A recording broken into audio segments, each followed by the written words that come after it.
Top quality और consistent performance के लिए सिर्फ सिल्वर पंप नाम याद रखना। ईरान के 3 परमाणु ठिकानों पर अमेरिका के हमले के बाद रूस के रुख से अब दुनिया में क्या एटमी जंग का खतरा बढ़ गया है। कल अमेरिका ने ईरान के अंदर नटांज, फोर्डो और इस्फहान पर ऑपरेशन मिडनाइट हैमर के तहत हमला किया था।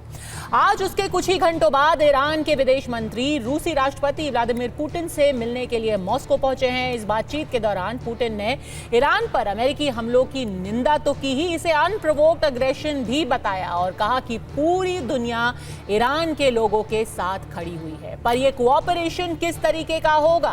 क्या एक तरफ जहां अमेरिका इजराइल के साथ खड़ा हुआ है, उसी तरह क्या अब इस जंग का हिस्सा रूस भी बनेगा ईरान के साथ मिलकर के? इसके बारे में लिखते हुए रूस के पूर्व राष्ट्रपति दिमित्री मेदवेदेव ने कहा है कि कई देश तो ईरान को सीधे सीधे अपने परमाणु हथियार मुहैया कराने के लिए भी तैयार हैं। ध्यान देने वाली बात यह है कि मेदवेदेव रूस की सुरक्षा परिषद के उपाध्यक्ष हैं और उन्हें खुद पुतिन का दाहिना हाथ माना जाता है।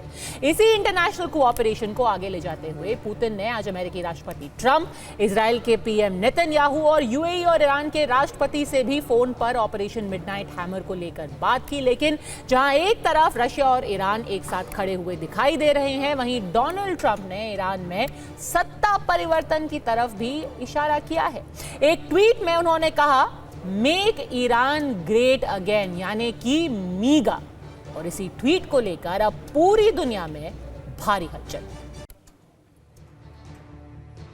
इधर ईरान ने इजराइल में तेल अवीव, यरूशलेम और एशडोड में ताबड़तोड़ 15 से ज्यादा मिसाइलें मारी और इजराइल ने भी जवाबी एक्शन में ईरान के करज, तेहरान और अलग अलग शहरों में स्ट्राइक की। अब तक की शायद सबसे बड़ी एक साथ स्ट्राइक ईरान के अंदर आज इजराइल ने की है। और यहां तक कि जिस न्यूक्लियर साइट पर कल अमेरिका ने हमला किया था, एक बार फिर से इजराइल ने भी आज वहां मिसाइल दागे। इजराइल का दावा है कि उसने ईरान के 6 एयर बेसिस पर एक साथ आज हमला किया, जिसमें ईरान के 15 एयरक्राफ्ट तबाह हो गए हैं। इनमें F-14, F-5 और रिफ्यूलिंग प्लेन भी शामिल हैं। यानी कि एक गहरा आघात किया है ईरान के ऊपर एक बार फिर से इजराइल ने। इसके अलावा इजराइल के हमले में कई ईरानी हेलीकॉप्टर्स की भी तबाही की खबर है। ऐसे में अड़ी के सवाल आज बिल्कुल सीधे, क्या ईरान पर अमेरिकी हमले के बाद तीसरा विश्व युद्ध तय है? और क्या व्लादिमीर पुतिन अपना परमाणु बम ईरान को देंगे?